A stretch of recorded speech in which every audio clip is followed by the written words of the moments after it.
成長 Mr. Me 係邊個啊 Hello strangers, this is me. Nice to meet you. 唔少觀眾都知道我而家讀緊佛法輔導啦。今日就好開心邀請到呢個課程嘅主要創辦人同埋 lecturer Dr. George Lee 去同我哋傾下偈。Hi George。Hello， 大家好。我而家都要換下個呼吸。係。真係唔知點解咧，有時候同熟人做呢啲事情咧，反而係更加尷尬同緊張。唔使驚嘅，即係咁好，我哋熟啊嘛，咁係好事嚟嘅。咁我介紹一下 George 先，香港大學佛學研究中心講師同主要創辦人啦。係。美國加州執業臨床心理學家、佛學博士 ，Routledge 出版過佛法輔導教科書嘅愛妻號。我有咁寫咩？冇好似。其實本書係已經完全係講咗呢啲。仲有啦，凍檸茶專家啦，係冇錯。球場魔術師。係呢個係我啲朋友聽到應該會笑死。呢一段咧，你自己都形容係逐套介紹完畢啦。咁如果俾個機會你介紹自己，你會點形容自己咧？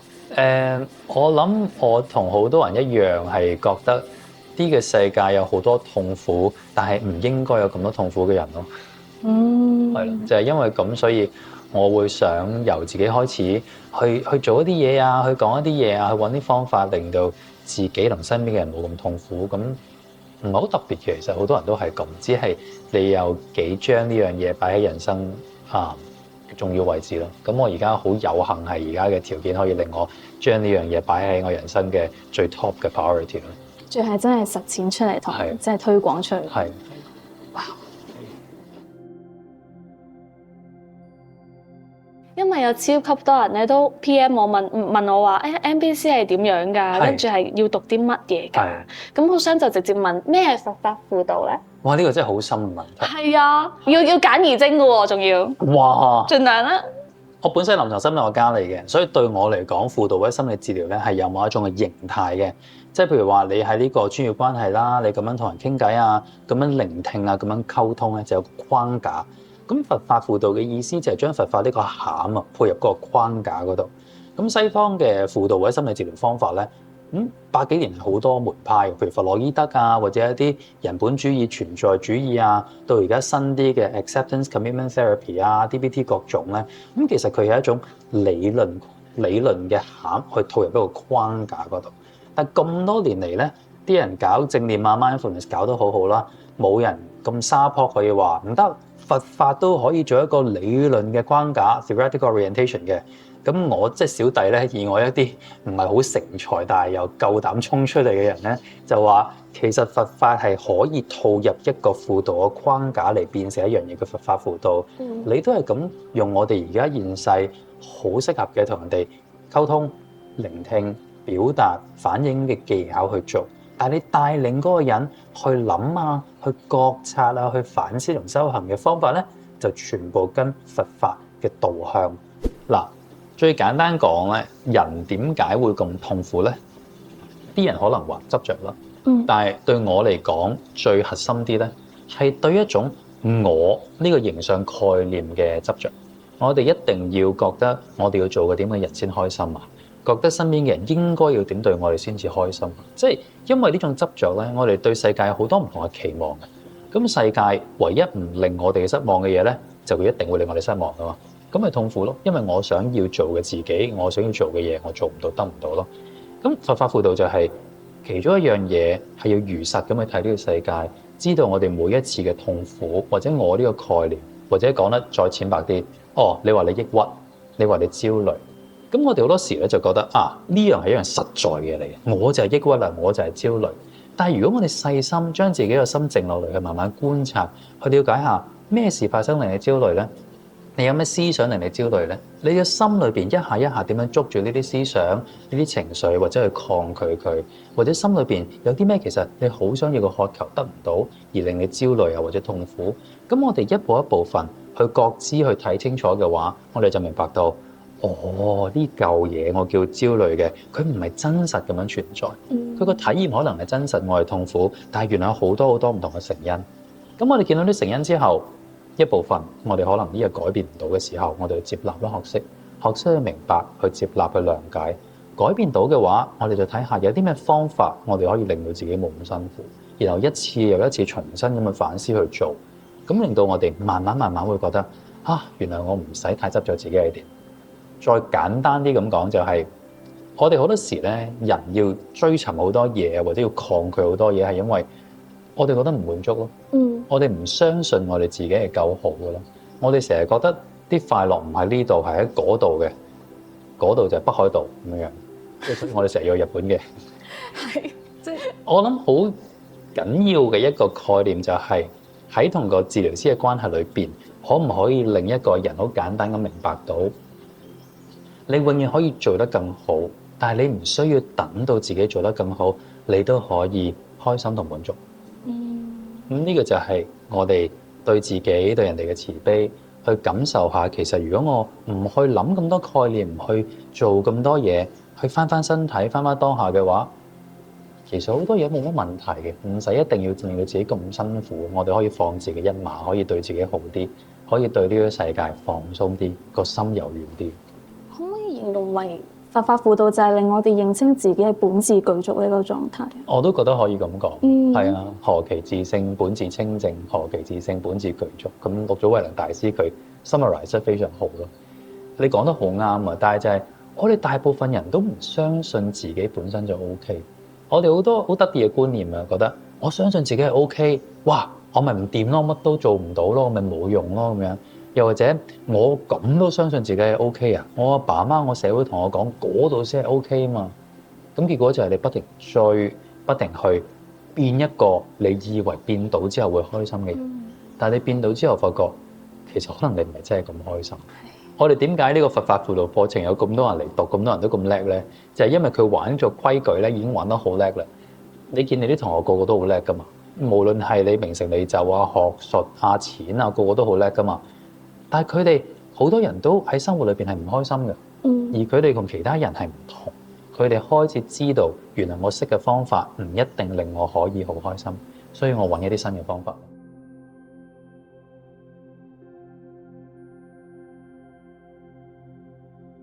頭先聽咧，似乎佛法輔導係有一種點講咧，就係帶人去拆解佢自己嘅一啲行為習性嘅傾向背後嘅原因啦。但係西方心理學邊其實係咪都有類似嘅東西，都係去追溯翻你原生家庭所帶嚟嘅一啲痕跡啊，點樣啊？咁當中佢最明顯嘅分別係點咧？其實你問呢個問題好好嘅，因為其實咧拆解內心世界呢樣嘢絕對唔係淨係佛學去做啦。但係我哋每一套嘅學術裏邊咧，佢一定有某種嘅世界觀啊、價值觀啊，嚟令到佢拆解嘅方向、拆解嘅內容係唔同咯。咁心理學就其實你心理學 psychology 呢個字咧，就已經有個暗示啦。psych 呢個拉丁文咧係解靈魂嘅，靈魂喺佛教嘅角度咪就係我咯。其實咩叫我咧？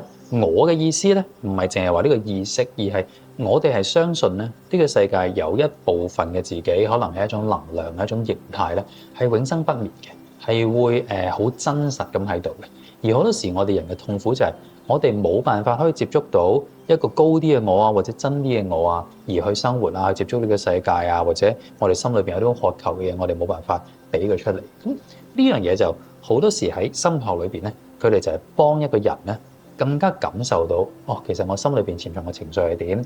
我知以前有啲咩屈住啊、唔開心嘅嘢啊，令到我啲心結啊，又或者係原來心裏邊有個更真嘅我咧。我如果 live 好 congruently 啦，一致性咁樣做咧，咁我就會開心啲啦。咁呢個其實唔係錯嘅，特別你係用一個我哋叫世間法嚟講咧，咁係好使得嘅。但係佛學佛法嘅角度咧，就係相信你心裏邊可能係有嚿嘢。但係呢嚿嘢唔係真實存在，呢個世界唔係真係有一樣嘢叫做我哋普通人跌翻嘅靈魂咁咯。就算你有靈魂呢樣嘢咧，我哋叫緣起性空，即係話佢有好多唔同嘅一啲條件啊、一啲因緣啊嚟造成呢個體驗，但係佢始終不停咁變緊嘅。即係我呢個意識只係一個概念，我哋覺得我係唔變，但係佢不停喺度變緊，佢會出現會消散，咁啊有一種好 dynamic、好靈活嘅一種狀態。但係我哋唔想係咁噶嘛。我哋個個都想存在噶嘛，我哋都個個都想覺得自己係我喺度啊，勁㗎我，你望下呢邊啦咁樣。好似你話嗰日見到個 talk 嗰個咩所謂高光嗰個效果咧，都我睇到我見到我啦咁樣。係啊，呢啲假噶嘛。咁所以喺我對佛法輔導嘅演繹裏邊，唔多唔少係幫個人知道你好執着緊嘅呢個我嘅概念咧，其實佢唔係咁真實存在啦。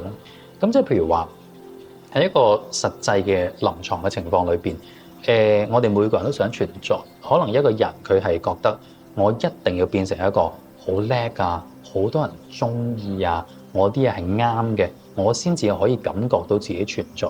舉手。我先覺得安全，我先覺得我係有價值、有意義嘅。咁我哋咪好痛苦咯，因為你冇辦法每一刻啲人都覺得你好勁啊、好叻啊，每一刻都係啱噶嘛。咁個問題就係，當你個環境唔係順住你呢個執着啦，喺度 challenge 你嗰陣時啦，所謂逆境啦，咁你咪好痛苦咯。你要同佢角力啊，你要更加用力證明自己啊。係啦，唔係啊，我唔係咁啊，你誤會咗我啦。係啊，都係你哋錯，所以你誤會我咁又得，又全部都係我錯。咁但係是但一樣嘢，你都係好相信我係一個咁樣嘅存在咯。咁我哋喺佛法輔導裏邊，譬如話我哋做好多正法治療啦，咁就係要幫個人創建一個心靈嘅綠洲，幫嗰個人咧去有一個空間去定落嚟，將個心去平靜，即係可以係普通我哋嘅禪修又得，你集中一啲飲茶啊、藝術嘅嘢又得，你將個人平靜咗嘅時候咧，你執着嘅嘢咧，佢就冇咁惡嘅，又或者佢喺度，但係你唔會咁易捉實佢。咁但係對我嚟講，呢個只係一個第一步，好緊要嘅第一步，但係第一步，你個心穩定咗之後咧，更加重要嘅係你要用呢個穩定嘅心去微細咁觀察。好似頭先咁講，即係有啲人會覺得，哇，你做咩㗎？你淨係睇得唔得㗎？但係你睇到一樣嘢，觀察到一樣嘢，係成個輔導裏邊最緊要嘅一部分。你睇得清楚先至唔會錯㗎嘛。你可以學好多技巧去做好多唔同嘅嘢，但係你個源頭錯咗嘅話，你啲技巧咪只係重複緊一啲唔啱啊，令你更痛苦嘅一啲 cycle、一啲 pattern 咁咯。咁所以當一個人嘅心穩定咗，我哋就要開始去觀察，究竟我哋每一次痛苦係咩發生令我哋痛苦啊？我哋心裏邊生起咩念頭？我哋點樣捉住啲念頭？有陣時咧就會需要用啲心理學嘅技巧，即係譬如話嗰一刻出嚟嘅影像啊，出嚟嘅過去嘅嘢，係代表緊你以前同你一啲唔開心嘅事。咁如果係我嘅話，我都會同個 client 試下拎出嚟講，究竟係有啲咩事令佢咁唔甘心啊，咁放唔低。但係呢啲咧，全部都係過渡性嘅過程嚟。好多心理學可能會更加講得多過去嘅事啦，或者個我係點啦。更加重要嘅係翻嚟而家，感受翻當下嘅自己。要知道呢啲全部嘅我嘅概念，呢一刻已經唔同咗。甚至乎你同一個人做一個 session， 60分鐘至90分鐘，佢都經歷好多唔同心理嘅狀態。當你去俾佢睇到，哦，原來我咁樣諗個感覺係咁，原來我捉住呢件事嘅感覺係咁，一下一下嗰個人嘅覺知到佢自己嘅轉變咧，佢就會慢慢學習點樣去選擇去諗一件事，去做一件事，或者唔諗唔做一件事，令到自己心平靜啲咯。因為最後都翻自己噶嘛，你都翻返去案主嗰度，佢自己要面對翻自己人生噶嘛。非常之詳盡嘅解釋。唔好意思啊，口水多啲。唔會啊。其中一條問題咧係話，哇，你咁樣其實都係傾偈嘅啫，憑咩收咁貴啊？咁樣。係咯，跟住我已經覺得頭先咧已經可以好回應到，入邊係有一大粒嘢係 counselor 自己需要去即係有嗰個 mindset 去處理咯。係啊，同埋有陣時我哋想幫人咧，我哋有陣時太熱心咧，成日覺得你咁啊，梗係咁啦，你都咁蠢啊，又或者你聽我講就冇事啦，咁。好多時會變咗批判咗，咁原來嗰個人聽完又唔開心，你講完佢唔聽你講，你又唔開心咁。我哋會成日以為你陪一個人去聆聽係好冇用嘅嘢，但係其實你最少一半時間嗰個人唔開心，佢喺你聽緊佢講緊嘅過程咧，佢自己梳理緊成件事，佢自己揾到啲新嘅角度。而另外一半咧就係當然你可以有啲角度同意見啦，但係我成日會覺得話。嗰個人係真係想要你嘅角度同意見，你先分享。而你分享嗰陣時，我會話喺我嘅角度係咁，但係唔一定係啱。我想你自己去真係體驗下係咪真係咁。咁你俾佢揀咧，個人先覺得鋸噶嘛。人最慘啊，覺得咩都冇得揀啊嘛。我印象中 counselor 係咪比較少真係直接俾意見㗎？係比較少。其實我哋唔係唔俾意見，但係你好多時如果你太快太急就咁俾一個意見咧，好多時係。我哋未真係了解晒件事，係一個 bias 嚟嘅。同埋好多時，你如果就咁俾個意見，咁佢依賴咗你，以後有啲咩事淨係問你嘅意見。嗱，點算啊？係咪？咁兩樣噶嘛，得同唔得，得嘅咪以後問你咯，唔得嘅咁咪唔會見你咯。咁其實最好嘅狀態就係你要幫佢睇下佢自己本身嘅認識同智慧有冇一啲嘢可以諗到一啲佢自己想試嘅辦法。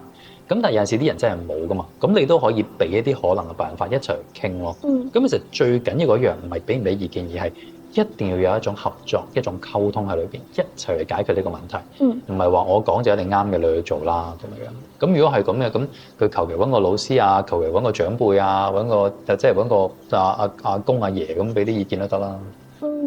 有冇遇過一啲情況係咧，跟咗佢一兩個 session 已經知道，哇！佢就係可能因為過往家庭嘅嘢有缺愛啊、缺乏安全感啊咁樣啦。咁但係點樣喺唔直接同佢講嘅情況之下，又可以引導到佢聯想到呢啲東西，繼而佢自己諗到咧？譬如話我咁為例，每一次同一個人傾偈去了解佢嘅過往到而家咧，咁唔多唔少心裏邊有啲假設嘅。但係我哋要好小心咧，呢啲假設咧，只係我哋一啲思想啊、一啲故事啊，我哋或者叫戲論啦，佢唔一定係真噶嘛。又或者佢下次再嚟表現出嚟嘅嘢可能都唔同噶嘛。所以我哋要有假設得嚟咧，要有種靈活性去執生。咁然之後，佢再嚟啦。咁嗰個我自己心裏邊嘅狀態就係、可能喺我心裏邊大概會有呢啲可能性嘅。咁但係見到佢之後，要睇下嗰次帶咩過嚟啊，會唔會重複緊某一啲佢講嘅內容啊，重複緊啲得唔到嘅需要啊，去印證自己嘅假設咯。咁當印證到嘅時候，咁啊睇嗰個人有幾接受一個人俾佢嘅 feedback。咁好多時又一個人啱識你，佢唔會話突然間哇你講到咁盡，你又唔一定啱嘅，佢可能會覺得好唔舒服。即會有時會係咯，就更加抗拒。咁你幫唔到人，咁大家都唔開心，冇用噶嘛。我會盡量係比較即係點講咧 ，neutral 啲去 reflect 一啲嘢，去反映一啲嘢。譬如話一個人佢係你見到佢可能好多時咧，佢好努力去話俾身邊嘅人知佢係叻嘅，佢係得嘅。即係譬如話佢身邊家庭啊、小朋友啊、爸媽否定佢嗰陣時，佢會好嬲、好唔開心嘅。咁與其話哇你個人咁㗎，你係咁執着自己一定要做一個咁嘅人，咁可以話睇嚟做一個叻嘅人對你嚟講好重要喎。然後睇下佢點講，係啊。然之後可能有啲再深入啲嘅例子咧，就平時我哋唔會咁用，但係同個 client 可能已經係再熟啲啊。咁有陣時某啲情況可能會話喺頭先個對話裏邊，我感覺到你好似好想俾我覺得你做得好好喎。哇，好赤裸啊！係啊，咁你呢個就唔係亂用㗎啦，呢個就係你同佢好 close 先會咁用，係啊。咁有另外啲情況係可能嗰個人對佛法或者佛法會有啲興趣嘅，咁可以話其實每個人咧都好努力去堆砌一個我出嚟。你覺得你嘅我係點咧？咁又或者我哋有啲技巧可以畫公仔啊，可以我上堂咁講黏啲 label 紙啊，或者用唔同嘅遊戲啊、角色扮演去幫一個人去表達多啲，其實佢係用緊咩角度睇呢個世界，而執着緊呢個我帶緊俾佢啲乜嘢咯。跟住咧，一見到咧就唔好係咁喺度問呢個我，就最緊要拆解翻。呢個我嘅成因係咩咧？有啲咩原因令你一定要呢個我咧？呢個我每次係點樣升起、點樣走嘅咧？咁因為最緊要嗰樣嘢係我哋見到嗰樣嘢咧，就要再睇穿佢。其實每一樣嘢佢係無常嘅，痛苦都係無常嘅，只係我哋唔覺得啫。你幫個人見到佢嘅痛苦係無常咧，佢就有希望。哇，好 deep 啊呢一句。係啊。因為好多人都會對無常呢樣嘢就會覺得哇真係好灰啊，係啊。但係頭先你形容就係正正因為無常，所以先有嗰個可以流動嘅空間，或者嗰一個轉變。如果個轉變可能係好嘅，向住好嗰個方向嘅，即係一個可以有咁嘅一個 shift 咯。其實你講得好啱喎，大部分人一聽到無常咧，咁諗咩咧？人生無常啊，冇㗎啦，愛呢啲嘢算啦，係啦。你而家冇唔代表將來冇，唔代表將來有，咁樣都得啦。總之有啲好灰嘅，你可以主要諗緊係失去。但係我諗第一樣嘢係我哋有幾去接受現實咯。因為如果我哋真係接受咗呢個世界所有嘢都係無常嘅話咧，我哋更加學識去珍惜我哋感覺有嗰一刻咯。咁都好似成日睇嗰啲僵屍電影啊咁，哇！佢哋生命唔係無常，我真係唔死喎。然後套僵屍電影都話佢哋真係好慘啊，真係唔使死喎。同埋另外一樣嘢就係痛苦嘅對嘢都一定會走咯。即係如果你相信佛法，你相信呢個角度，每一次你幾痛苦都好，你要知道咧，呢種痛苦嘅感覺，佢唔會一路都喺度。你可能講得概念啊理論係咁啦，但係如果你淨係留意自己唔使多時間啦，一日你係咪24小時每一秒你都係咁痛苦先？係咪有一啲事發生，有一啲嘢你諗嘅嘢唔同，你嘅痛苦會唔同啊？咁因為喺無常嘅世界裏邊，點解我哋會覺得有啲痛苦嘅經歷佢不停持續呢？有一部分就係外在嘅環境，有一部分咧就係我哋心裏邊有啲微細嘅動作，去諗多啲一樣嘢啊，抗拒一樣嘢啊，捉住一樣嘢啊，沉迷一樣嘢啊，令到呢個感覺咧延續咗，而我哋係唔知道嘅。咁如果你覺察到，知道哦，原來我心裏邊係有咁樣樣一齊加咗落去呢種痛苦嗰度咧，咁你就會覺得哦，原來有啲嘢我可以控制到，咁我就可以多啲留意點樣控制。即係好似琴日上堂咁講，你有樣唔好嘅習慣又好，唔好嘅情緒又好，喺我理解佛法嘅角度咧，你冇辦法就咁推開佢。哎呀，我唔中意你啊，憤怒，我唔中意你啊，抑鬱咁，你唔可以整死佢，整走佢，你係要餓死佢。你唔好成日見到自己有啲唔開心嘅影像諗法，你唔好捉得佢咁緊，你試下由佢過。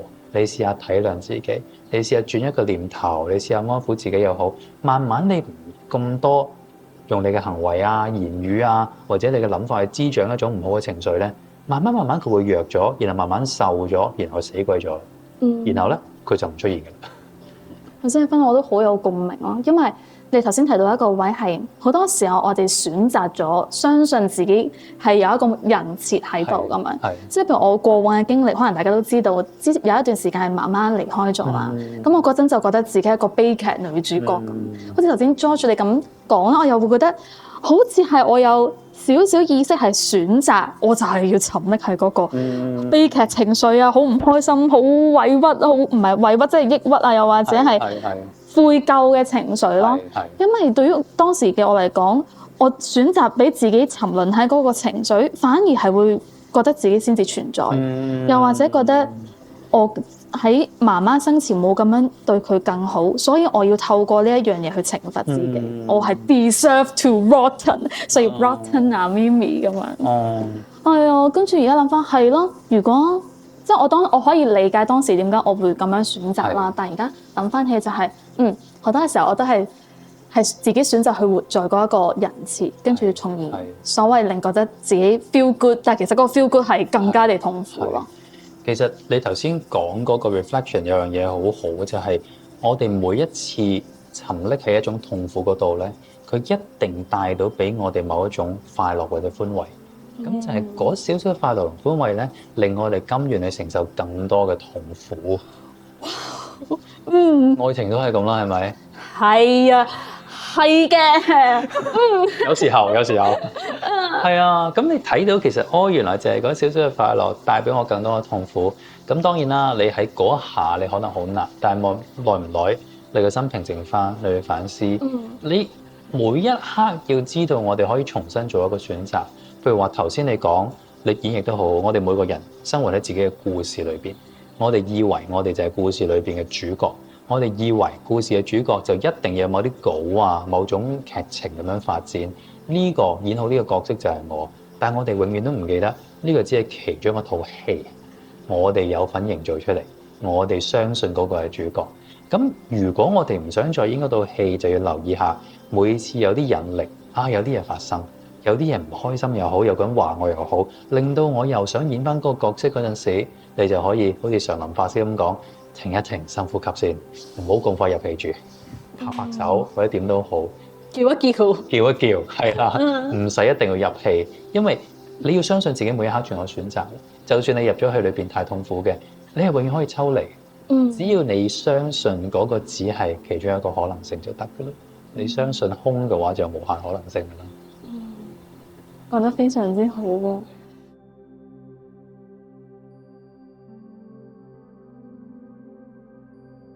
有一樣嘢我好好奇嘅，就係佛法輔導入邊有好多人都會話咁我係其他宗教嘅，可唔可以去接受呢一個療程？係，其實我咁講可能又得罪人啦，不過咁即係嚟啦。係咁，首先一個概念，我覺得對我嚟講好緊要嘅就係佛陀佢唔係佛教徒嚟嘅，佛陀佢一個普通人啦、皇族啦，去修行啦，慢慢就領悟咗呢個世界嘅真諦。即係簡單啲嚟講，佢係一個領悟到點樣脫苦嘅普通人，然後佢將呢啲佢學到嘅智慧咧分享俾其他人，希望其他人脫苦，就係咁簡單嘅啫嘛，就係咁簡單嘛，即係佢唔使飛，唔使放光，唔使變啲好勁嘅嘢出嚟，咁就係因為呢個脫苦咁殊勝、咁奧妙嘅方法，佢領悟到分享出嚟咧，所以我哋之後先有佛教，先要收集，先要做好多嘢嘛。咁我而家做嘅嘢咧，我唔係 exactly 去宗教性，因為佛教真係個宗教啊嘛。但係我覺得我注重嘅點係嗰一套哲學理論修行方法裏邊有啲咩精要嘅嘢，去嘗試攞出嚟，去投入翻呢個年代大家適合嘅方式去運用啊，大家去試下去用呢個方式去諗呢個世界，去改變自己，去觀察唔同嘅嘢，去得到自己嘅智慧。咁你用呢個，即係我用呢個角度，我覺得其實佢牽涉嘅宗教性細好多。而我成日覺得我哋好多時覺得呢樣嘢係宗教或者唔係宗教呢個概念又好，又或者話呢啲宗教又唔同我嘅宗教概念又好，唔多唔少我哋都係因為執着住某一啲見解而限制咗自己可以去體驗嘅心。咁佛陀教我哋有一部經 To the Calamists 咁，朝早有陣人嚟話，喂 A 傳法嗰啲話自己最堅嘅喎。然後晏晝有陣人嚟 B 傳法嗰啲話自己先係堅嘅喎，然後啲人就好亂咁問佛陀，哇邊個先係堅嘅佛陀？咁佛陀你都記得啦，佛陀話嗱，所有呢啲嘢你可以聽，所有聖賢嘅説話，你所有嘅一啲傳統，所有一啲智慧咧，你聽冇問題，但係你聽完之後最緊要係自己有一個 direct experience，你要自己真實去體會，俾自己感覺到邊樣嘢先係真，邊樣嘢先係帶到俾你離苦得樂嘅。我自己再簡單啲講，佛教嘅訣要咧就係幫人哋脫苦，脫苦。咁即係話，如果我哋建立喺呢個假設，所有嘢都係為咗脫苦嘅，咁我哋要諗嘅就好簡單啦。我哋而家做嘅嘢，我哋嘅行為啦，我哋嘅思想，我哋講嘅嘢，係持續性地為自己帶來更多嘅痛苦，定更少嘅痛苦啊？咁如果你更少嘅痛苦，呢樣嘢咪正咯，正見係啱嘅方向，慢慢幫你脫苦咯。如果嗰樣嘢其實長遠係帶到俾你更多嘅痛苦，咪邪咯。其實嗰樣嘢係幫唔到你咯。咁但係呢啲嘢咧，我哋要去比較清靜啦、誠實啦，去感受自己個心真正係苦定係樂。如果唔係咧，我哋就係呃自己啫。我哋就概念上覺得自己開心啫。即係譬如話，愛情係咪真係開心嘅咧？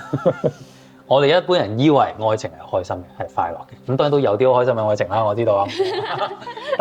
但係其實呢樣嘢個概念，我哋以為係快樂，我哋去追求，而實質上我哋細緻去感受咧，可能係苦樂參半或者苦多於樂。然而我哋仍然好相信我哋嘅概念呢樣嘢開心，我哋咪冇可以好平靜咁去接觸自己個心，俾自己一個答案，俾我哋知道應該點樣追求咯。咁所以好多時都係回歸翻我哋可唔可以去有個即係一個平靜如鏡嘅心去體會，去知道點樣做先係快樂。咁所以我反而覺得，如果大家覺得佛教佛法呢樣嘢係可能你有啲疑惑嘅，咁都要了解下咯。你了解完唔係淨係聽人哋點講，聽下你自己嘅心點講，你得出個結論，咁你自己先知個答案。咁而就算我哋而家見嘅好多案主、好多 case、好多 client 都係唔係佛教徒嚟嘅，有天主教徒、有基督教徒，咁有啲係冇宗教，咁但係佢哋全部都係對佛教嘅人生觀啊、世界觀咧有興趣，想嚟感受下。咁然之後感受到幾多，你中意學啲嘢帶翻嚟宗教，完全冇問題。呢啲嘢唔係我作為一個佛法輔導員所會關心嘅嘢。我唯一關心就係嗰個人可唔可以多啲方法減少自己嘅痛苦啫。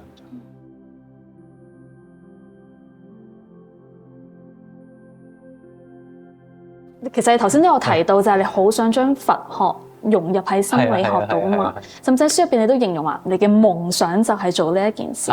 我想知道你當初你嘅發心係有啲咩驅使你真係非做不可咧？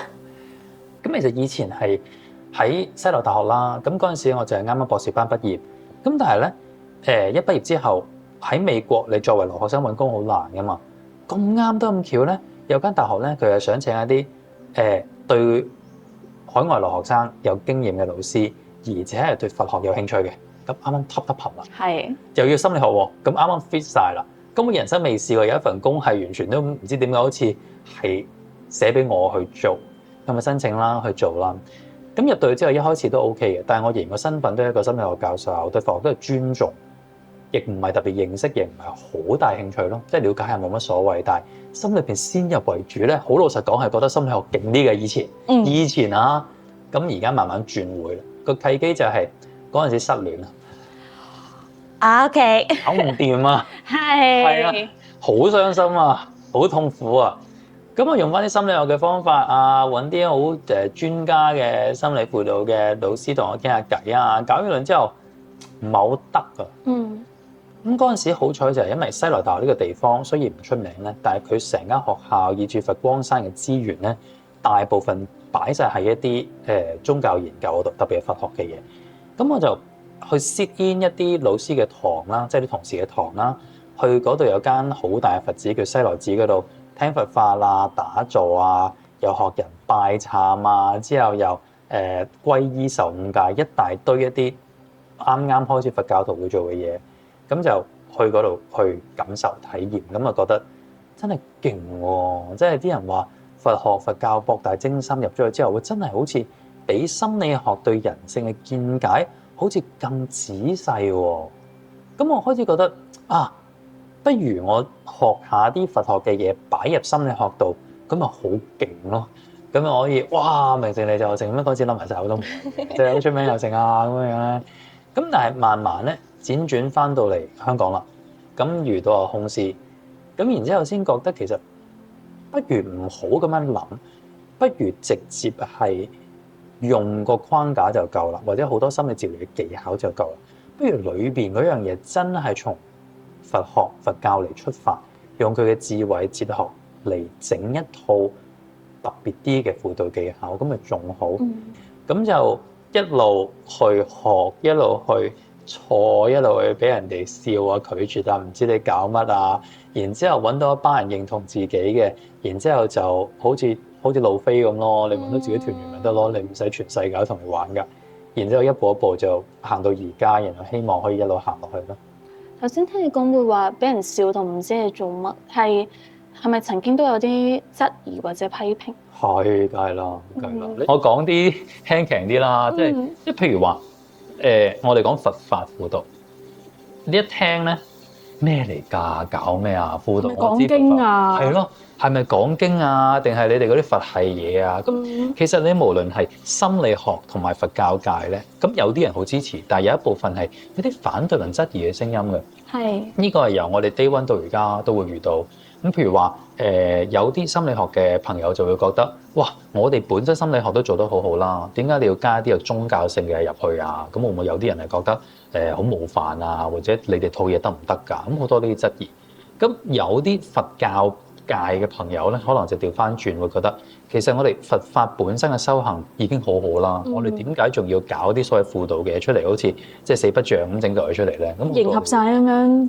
使乜啫？佛法本身已經好勁啦，唔使咁樣特登做啲嘢出嚟去迎合而家啲人嘅喎。係啊。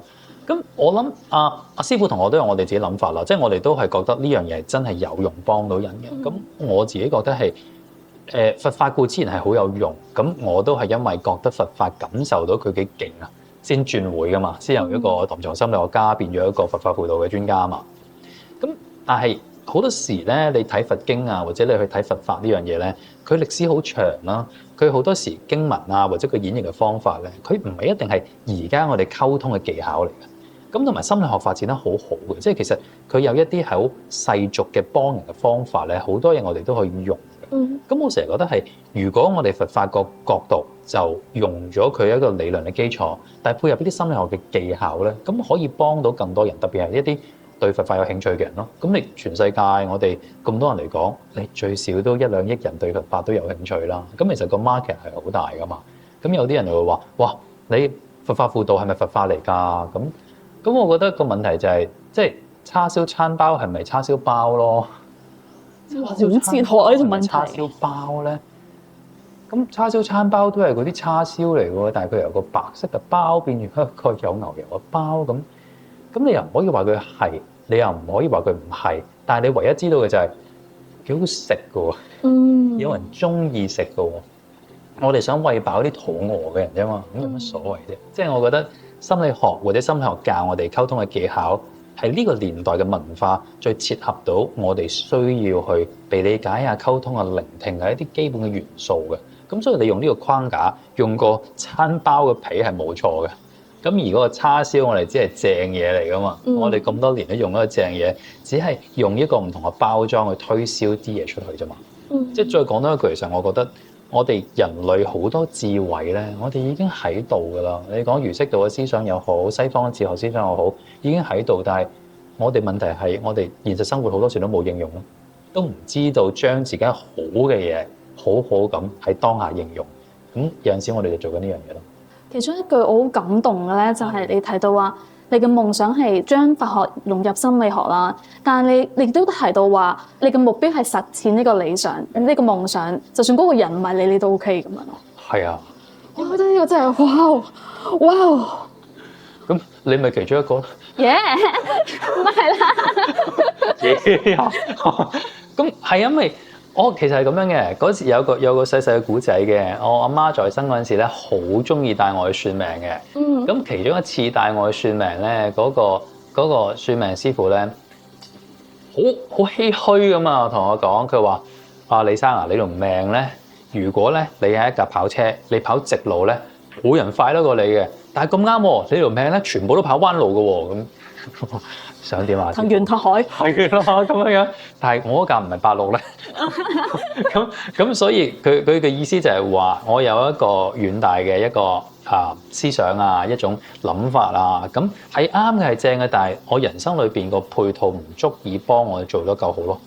咁我之後我同佢講，其實我都唔係成日可以咁無我咁講，但係嗰一刻我覺得啱 feel，我覺得咁其實唔緊要啊。嗱，我做呢一行，咁我係教書嘅，你將我識嘅嘢去 inspire 到啟發到一啲佢有呢個能力嘅人，咁佢受咗呢個啟發之後，佢咪可以做得更好。咁最後件事做咗，咁咪得。有陣時就係咁啫嘛，你冇辦法一個人要做到，就算你做到同做唔到，其實唔係真係開唔開心，唔係真係睇嗰樣咁外邊嘅嘢。我真係覺得係越老先要咁覺得。後生唔係啊，我要做到做第一人又點樣威啊，咁出幾本書啊，好有型啊咁。但係慢慢發覺，其實開唔開心冇內在好私人嘅答案嚟。你可以人生過得好平淡，但係你好開心。咁我唔係我師父顯通法師咁勁大菩薩咁樣幫到咁多人啊，要普度眾生運嘅佛法。我係覺得嗰啲都緊要，但係一個人最緊要你喺內心裏邊可以簡單啲去滿足佢開心，呢樣嘢係好緊要嘅。你有呢種感覺，你可以做好多嘢。你冇呢種感覺，你做到幾多嘢，你都係翻嚟覺得我都係唔開心。我點樣可以將我自己嘅心更輕柔、更自在、更平靜、更加善意？我諗呢個係更加大嘅 priority， 因為到人生你真係最後一個階段，好似我陪住我媽媽最後一個階段咁，幾多人愛你錫你唔緊要啊，你都係面對翻你自己嘅啫。咁你嗰個階段，你覺得越自己覺得滿意啦，覺得開心啦，咁啊掂噶啦，係咯。咁所以咁係我係好嘅，唔係我都唔緊要啦。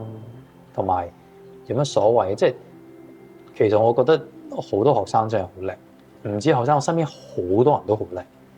咁啱我喺呢個位做到呢樣嘢嘅，咁我個叻就係希望可以喺我呢個崗位做到最好，然後助長成就晒其他好叻嘅人做好嘅事。咁做人大家多啲係咁諗，就呢個世界唔使咁痛苦嘅啫。咁簡單。我諗呢一 part 都差唔多啦，下一集咧我哋就會真係嚟了傾多啲 case 分享，咁就期待 George 你分享啲刺激新奇又好玩嘅 case 俾我哋。好啊，好玩過 Kinder 出奇蛋，好啊，多謝你。好，see you。